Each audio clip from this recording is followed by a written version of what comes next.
के तहत जनता की मौजूदगी में इसे फांसी पर लटका दो।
मृत्यु में भी अपने मित्र का साथ दे पाता तो अच्छा होता। नरसिम्हा रेड्डी जो जीत की कगार पर खड़े हैं वो मौत से परे हैं। मृत्यु ने पराजित नहीं कर सकती। The court of Fauxdari Adalat convicts the prisoner Majari Narasimha Reddy on the counts of rebellion, murder and robbery, and hence orders him to hang by the neck until death.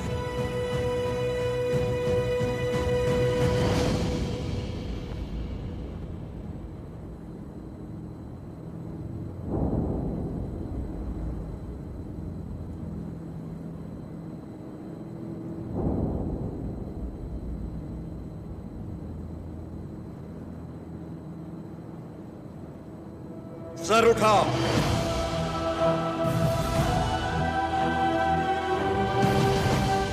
आंसू पोंछकर और सीना तानकर गर्व से देखो मेरी ओर।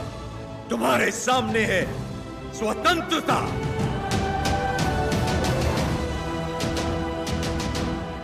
इस देश में माताएं बच्चों को वीर गाथाएं गाकर सुनाती हैं।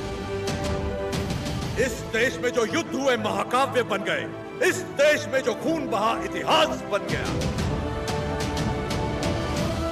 हम वो हैं जिन्होंने दुनिया को मोक्ष सिखाया। अब हम सबको मुक्ति सिखाएंगे। हमने बेखौफ जीना सिखाया। अब आजाद मरना सिखाएंगे। भारत की पवित्र भूमि से इन अंग्रेजों को खदेड़ कर दम लेना जो हमारी माओ की छातियों से दूध चुराकर उनका सर काट देते हैं। इस धरती पर जिसने भी जन्म लिया उसका सिर्फ एक परम लक्ष्य होना चाहिए, स्वतंत्रता, स्वतंत्रता, स्वतंत्रता। जो भी युद्ध में शहीद हो जाता है वो स्वयं युद्ध बन जाता है। आज से मैं भी युद्ध हूँ। जो राष्ट्र के लिए आहुति देता है वो स्वयं राष्ट्र बन जाता है। आज से मैं राष्ट्र हूँ। आज जब मुझे सूली पर चढ़ाया जाएगा उसका उत्सव मनाना, महापर्व बना देना इस दिन को। ये जो हो रहा है ये मेरी मृत्यु नहीं है साथियों, जन्म है।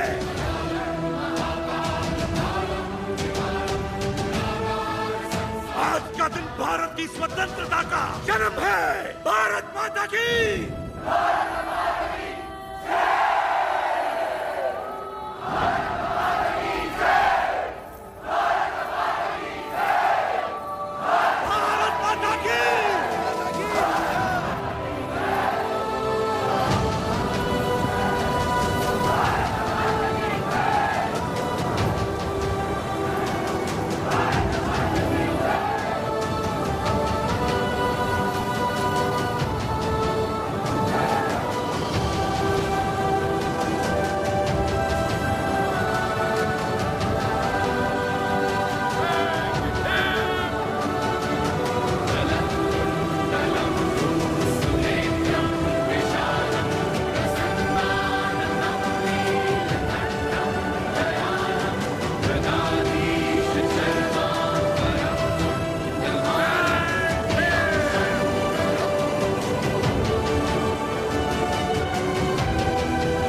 बड़ी बेटी ने 2 पुत्रों को जन्म दिया और छोटी ने 1 को, जिसने सिर्फ 6 बरस की उम्र में दिखा दिया कि वो कोई साधारण बालक नहीं है।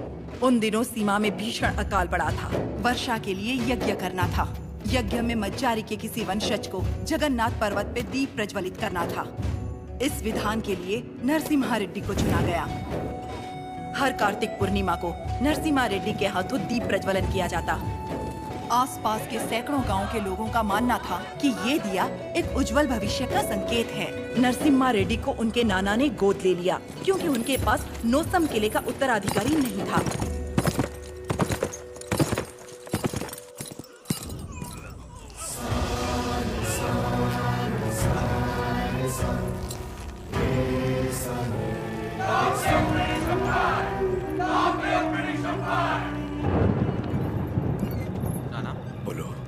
आप जानते हो वो लोग क्यों मारे गए?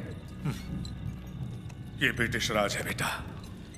जो उनसे सवाल पूछता है, उनके खिलाफ जाता है, उसे मार दिया जाता है। आप तो पालेगार है ना, आप कुछ नहीं कर सकते? हम नाम के पालेगार हैं। ये अंग्रेज हमारे देश में घुस आए, हमारे अधिकार छीन लिए और हमारी जनता को लूटने लगे अपनी बंदूकों से डराकर। हमारी सत्ता हथियाने के लिए वो हमारे आगे पैसे फेंकने लगे, मुट्ठी भर, जिसकी हमें आदत पड़ गई। और तब से हम जिंदा लाश बन गए हैं। लाशों की तरह जीने से तो अच्छा है हम विद्रोही की तरह मर जाए ना।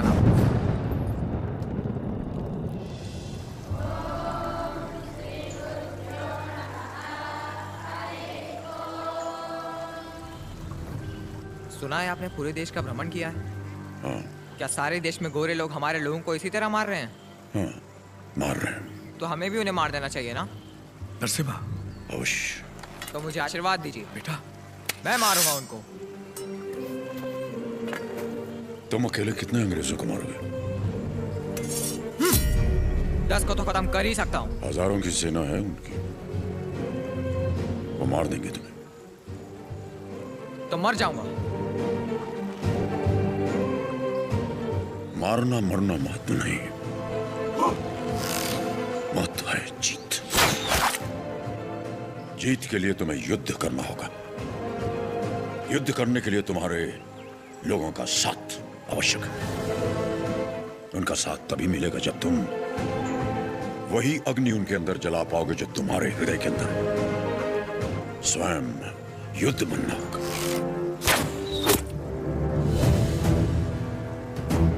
तुम्हारा शस्त्र ये नहीं, तुम्हारा शस्त्र है ये।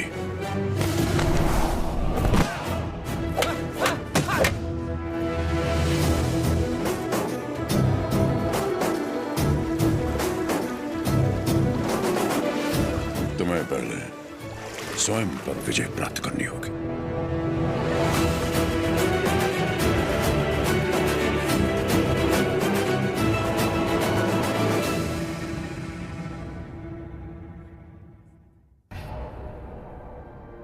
सबसे पहले ईस्ट इंडिया में ब्रिटिश कानून लागू किया जाए।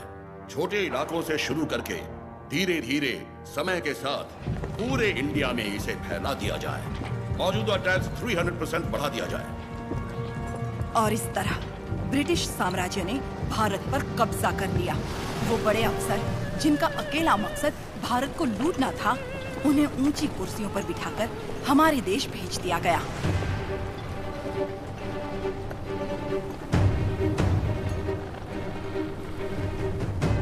शैतानों की सेना का नुमाइंदा कॉकरेन दक्षिण भारत की तरफ बढ़ने लगा, जिसे भारतीय उपमहाद्वीप की रीढ़ की हड्डी कहा जाता है। लेकिन उसे वीर भूमि रेनाडू के बारे में क्या पता था? वो कहाँ जानता था कि रेनाडू का सूर्य अंधकार की छाती चीरकर उदय हो चुका है। रेनाडू की धरती 61 छोटे छोटे राज्यों में बटी हुई है। इन राज्यों के सामंत पालेगार कहलाते हैं। ब्रिटिश इन पालेगारों से उनकी सत्ता और एकता दोनों छीन चुके हैं। लेकिन अवुकु राज्य के पालेगार